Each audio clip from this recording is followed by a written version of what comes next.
ونستغفره ونعوذ بالله من شرور أنفسنا ومن سيئات أعمالنا من يهده الله فلا مضل له ومن يضلل فلا هادي له وأشهد أن لا إله إلا الله وحده لا شريك له وأشهد أن محمدا عبده ورسوله أما بعد فإن خير الحديث كتاب الله وخير الهدي هدي محمد صلى الله عليه وعلى آله وسلم وشر الأمور محدثاتها وكل محدثة بدعة وكل بدعة ضلالة وكل ضلالة في النار.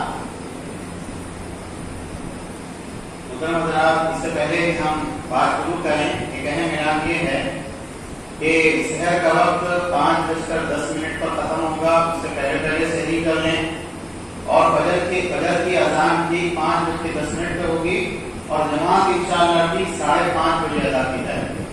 تو نماز کے اوقات کا خاص طور سے خیال رکھیں. اللہ کا شکر ہے کہ رمضان مبارک کا مہینہ ہم نے پا لیا اور رمضان مبارک کی پہلی تراویح ہم کو جماعت کے ساتھ ادا کرنے کی توفیق اللہ تعالیٰ نے عطا فرمائی. اللہ تعالیٰ ہمیں تمام اعمال پر استقامت عطا فرمائے، سارے روزے رکھنے اور مکمل تراویح پڑھنے کی اللہ توفیق عطا فرمائے. یاد رکھیں اس بات کو کہ امام کے ساتھ تراویح اگر آپ پڑھ رہے ہیں تو امام کے ساتھ تراویح مکمل کر لینا چاہیے. یہ ایک طرح کا دھوکہ ہے کہ انسان 4 رکعت پڑھے نکل جائے کہ باقی میں گھر میں پڑھوں گا یا وتر کی نماز ادا نہ کرے، اس لیے کہ بعض مرتبہ انسان کچھ رکعت چھوڑ کے نکلتا ہے اور بعد میں وہ رکعت ویسی کی ویسی رہ جاتی ہے، اس کو پڑھنے کی توفیق انسان کو نہیں ملتی. اور اللہ کے نبی صلی اللہ علیہ وسلم کی حدیث ہے کہ جو انسان امام کے ساتھ مکمل تراویح کی نماز پڑھتا ہے جب تک امام فارغ نہیں ہو جاتا اللہ تعالیٰ اس کو پورے رات قیام کا ثواب عطا فرماتے ہیں. تو اللہ ہم کو مکمل تراویح پڑھنے کی توفیق عطا فرمائے. دیکھیے، آپ نے قرآن کا ایک حصہ تراویح کی نماز میں سنا. اب اتنا وقت تو نہیں ہوتا ہے کہ مکمل ایک پارے کی تفسیر اور تشریح کی جائے، تو ہمارا طریقہ یہ ہے اس سلسلے میں کہ اسی پارے میں سے چند آیتیں بہت اختصار کے ساتھ ہم حضرات کے سامنے رکھتے ہیں اور آپ کا کام یہ ہونا چاہیے کہ جو قرآن تراویح کی نماز میں پڑھا جا رہا ہے وہ آپ کو سننا ہے. آپ اپنے گھر میں وقت نکال کر اس کو مکمل تفصیل کے ساتھ پڑھیں.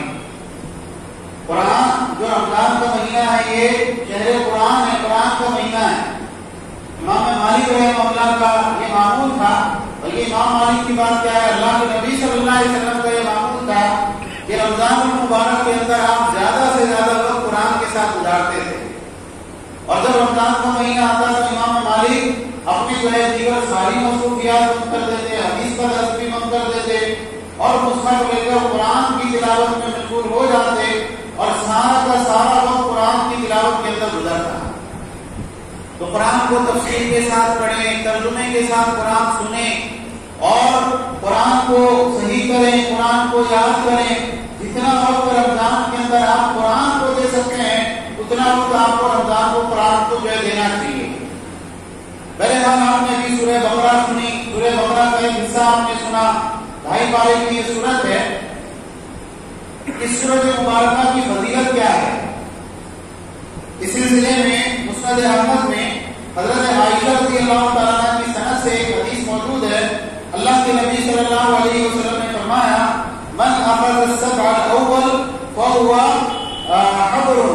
اللہ کے نبی صلی اللہ علیہ وسلم نے فرمایا کہ جس نے پہلی 7 سورتیں یاد کر لی، اس کا ترجمہ، اس کی تفسیر، اس کی تشریح، اس میں جو احکامات اللہ تعالیٰ نے دیے ہیں، پہلی جو 7 سورتیں ہیں قرآن کی، تو اللہ کے نبی صلی اللہ علیہ وسلم نے وہ تو بہت بڑا علم بن گیا. سورہ بقرہ کے اندر معمولی چیز نہیں ہے، توحید ہے اس کے اندر، اس میں بہت سے مسائل ہیں، احکامات ہے، بہت کچھ اللہ نے سورہ بقرہ کے اندر بیان کیا ہے. اسی طرح سے اللہ کے نبی صلی اللہ علیہ وسلم نے ایک مقام پر اس کو صنعت القرآن یعنی قرآن کی قرآن قرار دیا. اسی طرح سے اللہ کے نبی صلی اللہ علیہ وسلم نے فرمایا لا تجعلوا بيوتكم مقابر فإن الشيطان ينفر من البيت الذي يقرأ فيه سورة البقرة کہ اپنے گھروں کو قبرستان مت بناؤ، اپنے گھروں کو قبر مت بناؤ. شیطان گھر سے بھاگ جاتا ہے جس گھر کے اندر سورہ بقرہ پڑھی جاتی ہے. اس کے معنی کیا ہے؟ گھروں کو قبرستان مت بناؤ.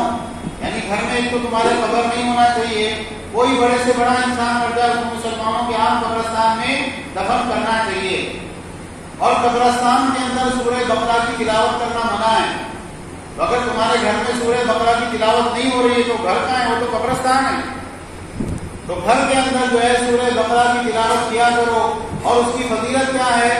شیطان فرار ہو جاتا ہے اس گھر سے جس گھر کے اندر کثرت سے سورہ بقرہ کی تلاوت ہوتی ہے۔ اگر آپ کے گھر میں سورہ بقرہ پڑھی جا رہی ہے، خواتین پڑھ رہی ہے، بچے پڑھ رہے ہیں، آپ خود خالی وقت نکال کے سورہ بقرہ کی تلاوت کر رہے ہیں، کوئی جن بھوت جادو آسیب کچھ نہیں ہو سکتا ہے آپ کے گھر میں۔ اسی طرح سے اللہ کے نبی صلی اللہ علیہ وسلم کی حدیث ہے، اللہ کے نبی صلی اللہ علیہ وسلم نے فرمایا دو نہایت روشن سورتیں سورہ بقرہ اور سورہ آل عمران کو پڑھا کرو، اس لیے کہ قیامت کے دن یہ اس طرح آئیں گی جیسے دو بادل ہوتے ہیں۔ قرآن کریم جو ہے قیامت کے دن وہ لوگ جو قرآن کی تلاوت کرنے والے ہیں، قرآن کے ساتھ ایک گہرا تعلق ان کو ہے، اس میں سے بھی سورہ بقرہ اور سورہ آل عمران والے کہ دنیا میں بہت پڑھتے تھے، اس میں تدبر کرتے تھے، اس میں جو احکامات دیے گئے اس پر عمل کرتے تھے، تو قیامت کے دن سارے لوگ کیسے آئیں گے اللہ کی بارگاہ میں؟ بالکل سورج سر پہ ہوگا، لوگ گرمی میں پسینے میں نہائے ہوئے ہوں گے، پریشان ہوں گے، لیکن یہ لوگ کیسے آئیں گے؟ جیسے دو بادل بادلوں کا ایک جھنڈ پر سایہ کیے ہوئے ہیں۔ یہ اللہ کے نبی صلی اللہ علیہ وسلم نے فرمایا کہ جیسے دو صاحبان ہوں یا پرندوں کے دو جھنڈ ہو جو ان پر سایہ کیے ہوئے چل رہے ہوں، اور یہ صورتیں اپنے ساتھیوں کی طرف سے اللہ سے جھگڑیں گے، اللہ یہ تیرا بندہ ہے، یہ دنیا میں سورہ بقرہ پڑھا کرتا تھا، سورہ آل عمران کی تلاوت کیا کرتا تھا، اللہ اس کو تو بخش ہی دیجیے، معاف ہی کر دیجیے، جو بھی گناہ ہو درگزر کیجیے۔ تو اللہ کی بارگاہ میں پرزور یہ صورتیں سفارش کریں گے۔ اور اللہ کے نبی صلی اللہ علیہ وسلم نے فرمایا سورہ بقرہ پڑھا کرو کیونکہ اس کا حاصل کرنا باعث برکت ہے۔ جب تم سورہ بقرہ کی تلاوت کرو گے گھر میں، اس کو پڑھو گے، اس پہ عمل کرو گے، تمہاری زندگی کے ہر چیز میں اللہ تعالیٰ برکت عطا فرمائے گا۔ اور آپ صلی اللہ علیہ وسلم نے فرمایا اسے چھوڑ دینا حسرت کا موجب ہے۔ انسان اگر زندگی میں سورہ بقرہ نہیں پڑھتا تھا، قیامت کے دن افسوس کرے گا کہ میں اتنے بڑے خزانے سے، اتنے بڑے نور سے، اتنی بڑی خیر سے محروم رہا۔ اور اللہ کے نبی صلی اللہ علیہ وسلم نے فرمایا کہ اہل باطل یعنی جادوگر اس صورت سے مقابلے کی طاقت نہیں رکھتا۔ آپ سورہ بقرہ والے ہیں تو بڑے سے بڑا جادوگر آ جائے مقابلے میں اور وہ جادو کرے اور آپ کے جو ہے آپ کی فیملی پر، آپ کے گھر پر کچھ نہیں کر سکتا ہے وہ، اگر آپ کے گھر میں سورہ بقرہ کی تلاوت ہوتی ہے۔ تو یہ سورت کے عظیم فضائل ہیں۔ اس سورت کا جو پہلا رکوع ہے الف لام میم، یہ جو حروف مقطعات ان کو کہتے ہیں، اور لوگ اس کے تعویذ بنا کے پہنتے ہیں اور گھروں کے اندر لٹکاتے ہیں، حالانکہ اس کی کوئی دلیل نہیں ہے۔ اگر اس کو لکھ کے لگانا باعث برکت ہوتا تو اللہ کے نبی صلی اللہ علیہ وسلم بتا کے جاتے، آپ خود یہ کرتے، صحابہ کو حکم دیتے کہ اس کو اپنے گھر کے اندر لگاؤ، اس سے تمہاری روزی میں برکت ہو۔ تو یہ صحیح نہیں ہے، یہ الگ الگ حروف ہے، بعض جگہ یاسین ہے، طٰہٰ ہے، الف لام را ہے، اور اگر الگ الگ حروف مقطعات ہے، ان کے معنی کیا ہیں اللہ کے نبی صلی اللہ علیہ وسلم نے ہم کو نہیں بتائے۔ یہ حروف متشابہات میں سے ہے، یعنی اس پر ایمان لانا واجب ہے، لیکن اس کے حقیقی معنی کیا اللہ ہی بہتر جانتا ہے۔ اور بعض علماء نے کہا کہ یہ ایک طرح کا چیلنج ہے اللہ کی طرف سے کفار مکہ کے لیے یا قیامت تک آنے والے کافروں کے لیے کہ تم عربی زبان میں کلام کرتے ہو۔ عربی زبان کیسے بنی ہے؟ یہی حروف سے، الف با تا سا، تو یہی حروف سے قرآن بھی بنا ہے، اور تم کو زبان کے اوپر بڑی مہارت کا دعویٰ ہے، تو ذرا یہی حروف کے ذریعے سے ایسا قرآن بنا کے لا کے دکھاؤ۔ بہرحال اس کے بعد میں اللہ تعالیٰ نے فرمایا ذالک الکتاب لا ریب فیہ، اس کتاب کے اندر کوئی شک شبہ نہیں۔ کیا معنی ہے شک شبہ نہیں؟ یعنی اس کے معنی یہ ہے کہ اللہ رب العالمین کی جانب سے یہ کتاب آئی ہے، یہ کتاب پوری کی پوری حق بات ہے، اس میں کوئی شک شبہ اور ڈاؤٹ نہیں. یا اس کے اندر جو مضامین احکام اللہ تعالیٰ نے بتائے ہیں، دنیا کے بڑے سے بڑے عالم کی کتاب ہو سکتا ہے ایک مسئلے میں غلطی لگ گئی، ایک مسئلے میں صحیح علم اس عالم کو نہیں آیا، صحیح بات اس عالم کو معلوم نہیں ہوئی، لیکن یہ کتاب کسی انسان کی کتاب نہیں ہے. یہ کتاب محمد رسول اللہ صلی اللہ علیہ وسلم کی بنائی ہوئی کتاب بھی نہیں ہے. یہ کتاب وہ کتاب ہے کہ اس کا ایک ایک حرف اللہ کی طرف سے آیا ہے، اور اس کتاب کے اندر جو مسائل احکام جو باتیں اللہ نے بیان کی، ان باتوں کے اندر کوئی شک شبہ ہونے کا سوال ہی پیدا نہیں. اللہ تعالیٰ نے فرمایا ھدی للمتقین، یہ کتاب متقیوں کے لیے ہدایت ہے. قرآن کریم کو بعض مقامات پر الناس، تمام انسانوں کے لیے ہدایت قرار دیا گیا، اور یہاں پر متقیوں کے لیے ہدایت قرار دیا گیا. اصل میں ہدایت کے دو معنی ہوتے ہیں. ایک معنی ہوتے ہیں کسی کو راستہ بتا دینا، اور ایک معنی ہوتے ہیں کسی کو منزل تک پہنچا دینا. تو تمام انسانوں کے لیے راستہ جو ہے اللہ نے قرآن میں بتایا ہے، چاہے وہ مسلمان ہو، چاہے کافر ہو، چاہے مشرک ہو، یہودی ہو، عیسائی ہو، سب کو صحیح راستہ کہاں ملے گا؟ قرآن میں. لیکن منزل تک کون پہنچے گا؟ منزل تک وہ پہنچے گا جو دنیا کے اندر پرہیزگاری کی زندگی گزارنے والا ہے، اللہ کی حرام کردہ چیزوں کو چھوڑ دے، اللہ نے جن چیزوں کو اختیار کرنے کا حکم دیا ان چیزوں کو اختیار کرے، فرض نمازوں کا اہتمام کرے، فرض روزوں کا اہتمام کرے، حرام چیزوں سے اپنے آپ کو بچائیں، اور پھر قرآن کے ذریعے صحیح راستے کو معلوم کر کے اس پر عمل کرے. تو ایسا انسان منزل تک یعنی جنت تک، اللہ کی رضا تک پہنچے. اللہ نے کہا الذین یؤمنون بالغیب، متقی لوگ کون ہوتے ہیں؟ جو غیب پر ایمان رکھتے ہیں. غیب کیا ہے؟ جو آپ کو عقل سے اور آنکھوں سے دیکھ کر، کانوں سے سن کر سمجھ میں نہیں آ سکتا. بھائی اللہ کی ذات غیب ہے. اللہ کی ذات کے بارے میں آپ کو کیسا کچھ معلوم پڑ سکتا ہے؟ کچھ نہیں ہے. یعنی آپ آنکھوں سے دیکھ کے اللہ کو معلوم کر لیں یا کانوں سے سن کے معلوم کر لیں، ایسا نہیں.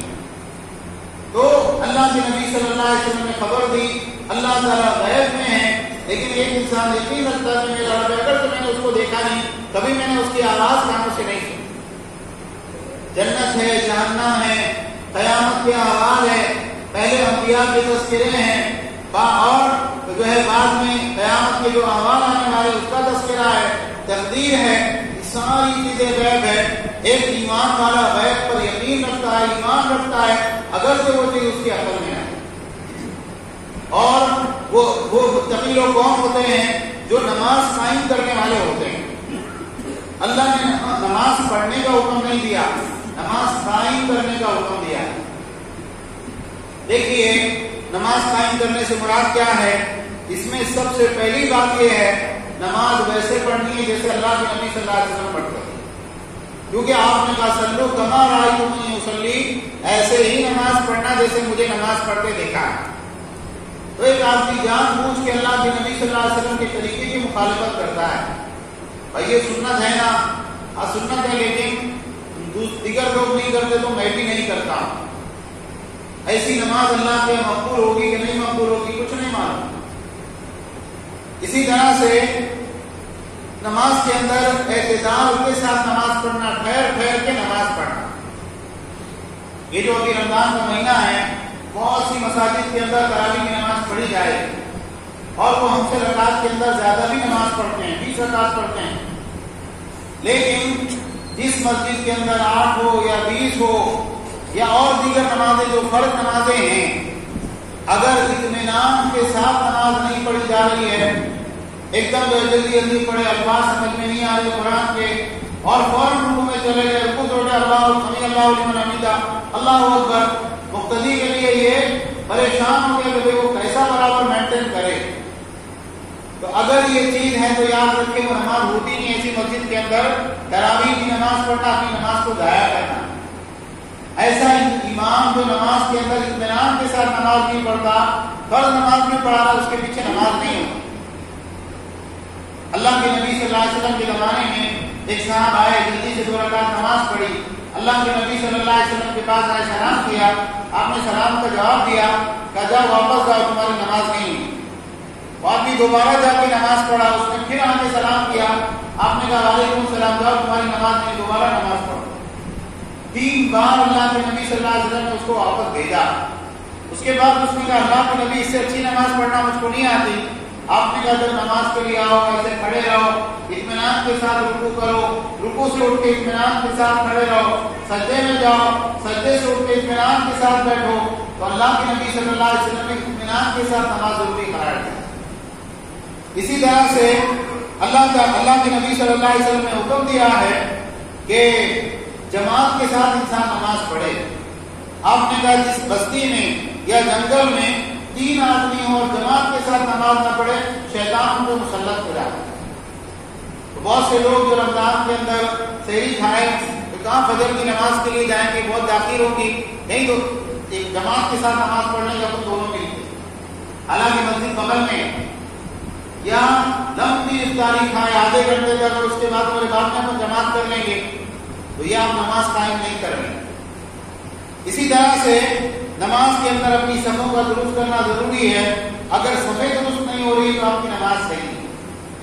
اسی طرح سے وَمِمَّا رَزَقْنَاهُمْ يُنْفِقُونَ، اللہ کے نیک بندے متقی بندے ان کی علامت کیا ہے؟ جو اللہ نے ان کو رزق دیا اس میں سے خرچ کرتے ہیں۔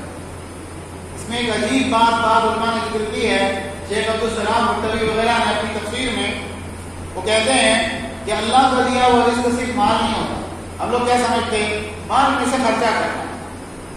اللہ کا دیا ہوا رزق اولاد بھی ہے، اللہ تعالیٰ کا دیا ہوا رزق انسان کا علم اور انسان کی عقل بھی ہے، اللہ تعالیٰ کا دیا ہوا رزق صحت، عزت اور وقار بھی ہے۔ تو اللہ نے جو نعمتیں آپ کو دے رکھی ہیں ان نعمتوں کو اللہ کی راہ میں خرچ کریں۔ ایک عالم ہے، اس عالم کا کام کیا ہونا چاہیے؟ وہ لوگوں کو اپنے علم سے فائدہ پہنچائے، وہ اپنے علم کو بند کر کے گھر میں بیٹھ جائے، اللہ تعالیٰ پوچھے کہ ہم نے جو رزق دیا تھا اس میں سے تم نے خرچ کیوں نہیں کیا؟ ایک آدمی باڈی بلڈر ہے، اچھا صحت مند ہے، اس کا کام کیا ہے؟ اپنے جسم کے ذریعے لوگوں کی مدد کرے، غریبوں کے کمزوروں کے کام آئے، تاکہ اللہ کے یہاں وہ کہہ سکے کہ اللہ جو رزق آپ نے مجھ کو دیا ہے اس میں سے میں تیری راہ میں خرچ کرتا ہوں۔ ایک انسان کو اللہ نے عقل دی، ایک انسان کو اللہ نے صلاحیت سے نوازا، دنیاوی اعتبار سے منصب اور مرتبے سے نوازا، اس کا کام کیا ہونا چاہیے؟ وہ اپنے مقام کے ذریعے سے لوگوں کی مدد کرنے والا ہے۔ تو بہرحال وقت زیادہ ہو رہا ہے، یہ 3 چیزیں آپ یاد رکھیں۔ قرآن ہدایت ہے کس کے لیے؟ متقیوں کے لیے، پرہیزگاروں کے لیے۔ اور پرہیزگار کون ہوتے ہیں؟ جو غیب پر ایمان رکھتے، اللہ کے نبی نے جو بتا دیا ہماری عقل میں آئے نہ آئے، ہمارا پورا یقین ایمان ہے کہ وہ چیزیں برابر ہے، ویسا ہی ہونے والا ہے۔ جو نماز کو قائم کرتے ہیں سنت کے مطابق، جماعت کے ساتھ اور بالکل ارکان کی ادائیگی کے ساتھ نماز پڑھتے ہیں اور اللہ نے جو چیزیں ان کو دی اس میں سے خرچ کرتے ہیں، یہ لوگ متقی اور پرہیزگار ہیں۔ اور آگے جا کے اللہ نے کہا یہی لوگ اپنے رب کی جانب سے ہدایت پر ہیں اور یہی لوگ فلاح اور کامیابی کو پہنچنے والے ہیں۔ اللہ تعالیٰ ہم سب کو اپنی اصلاح کرنے کی توفیق عطا فرمائے، ہمارے صغیرہ کبیرہ گناہوں کو معاف فرمائے، جب تک زندہ رکھے اسلام اور ایمان پر زندہ رکھے اور اسلام اور ایمان کی حالت میں ہم کو وفات عطا فرمائے۔ آمین۔ وآخر دعوانا الحمد للہ رب العالمین۔